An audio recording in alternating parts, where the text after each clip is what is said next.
It's a shame to see, but professional wrestling promoters have actually disrespected some of their own championships. Wrestling championships are props, but every wrestler strives to win a championship. However, there have been some unfortunate circumstances where championships were not treated with the respect they deserved.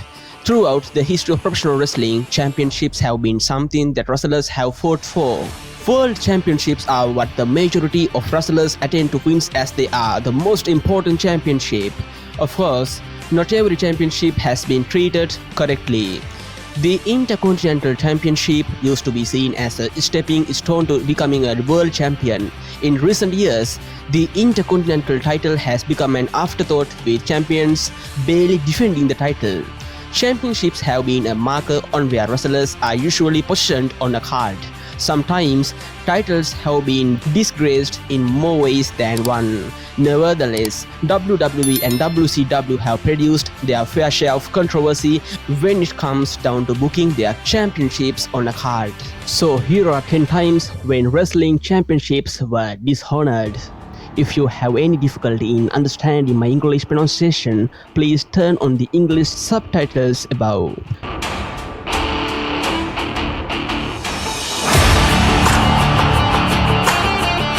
Number 10.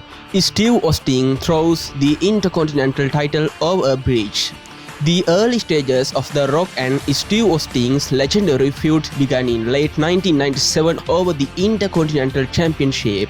On the December 8, 1997 edition of Raw, Austin forfeited the Intercontinental Championship to The Rock. The Rock's second Intercontinental Championship reign lasted a whopping 8 months. However, his second Intercontinental title run got off to a rocky start. A week later, the Texas Rattlesnake launched the Intercontinental Championship over the bridge into a river. Austin was never going to give up the Intercontinental title easily, but the title deserved to be treated better than that. Number 9. LA Cool split the WWE Women's Championship. WWE has had co-champions over the years, and one of the most famous duos to share a championship was LA Cool. Layla and Michelle McCool defeated Beth Phoenix in a handicap match, with Layla scoring the fall.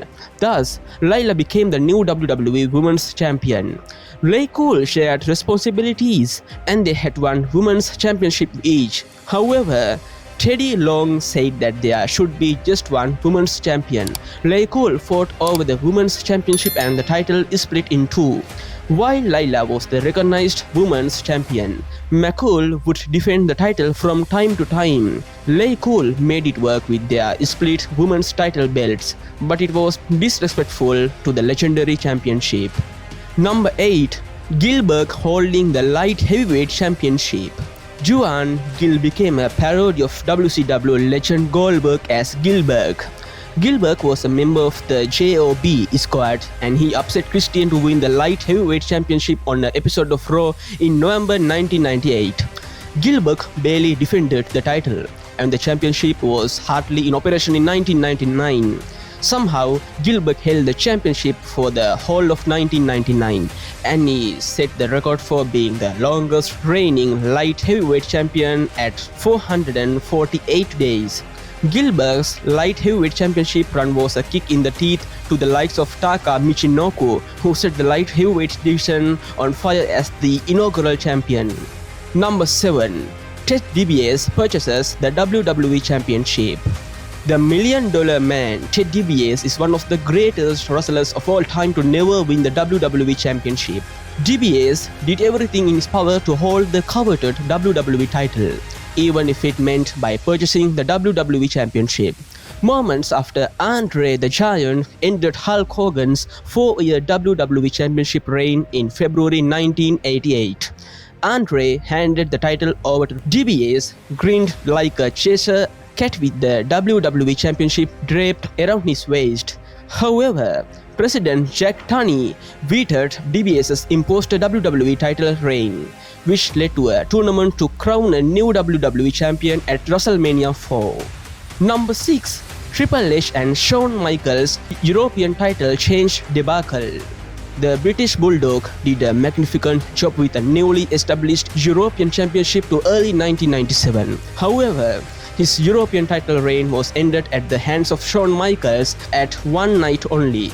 HBK only won the European Championship to become a Grand Slam champion. Nevertheless, HBK had the WWE Championship in his possession, and the European title became an afterthought. Commissioner Slaughter forced Michaels to defend the European Championship against his DX stablemate Triple H on Raw in December 1997. The whole thing was a debacle as Triple H and Michaels laughed in Slaughter's face with HBK lying down for Triple H to win the European Championship. It made the championship feel worthless with a cheap title change like that. Number 5. David Arquette wins the WCW Championship. The WCW Championship is one of the most prestigious championships in the history of professional wrestling. Legends like Sting, Hulk Hogan, and Ric Flair had iconic WCW Championship reigns. However, WCW was on a downward spiral by 2000, and David Arquette winning the WCW Championship was illogical. Arquette is an actor, and he isn't a trained competitor by any stretch of the imagination. He pinned Eric Bischoff in a tag team match to win the WCW Championship. Celebrities competing in matches is not surprising, but to win a world title is disrespectful to full-time talent. Number 4. Hornswoggle as the final WWE Cruiserweight Champion. WWE's Cruiserweight division was exclusive to SmackDown for 5 years from 2002 to 2007. The likes of Rey Mysterio and Chavo Guerrero held the Cruiserweight Championship with pride. Moreover, at the Great American Bash 2007, Hornswoggle captured the Cruiserweight Championship in a Cruiserweight Open. This was a shocking turn of events, and it spelled the end of the Cruiserweight title. It was a mockery to the Cruiserweight Championship, and Hornswoggle barely defended the title. In the fall, Vicky Guerrero stripped him of the title as he was revealed to be the illegitimate son of Mr. McMahon. Number 3.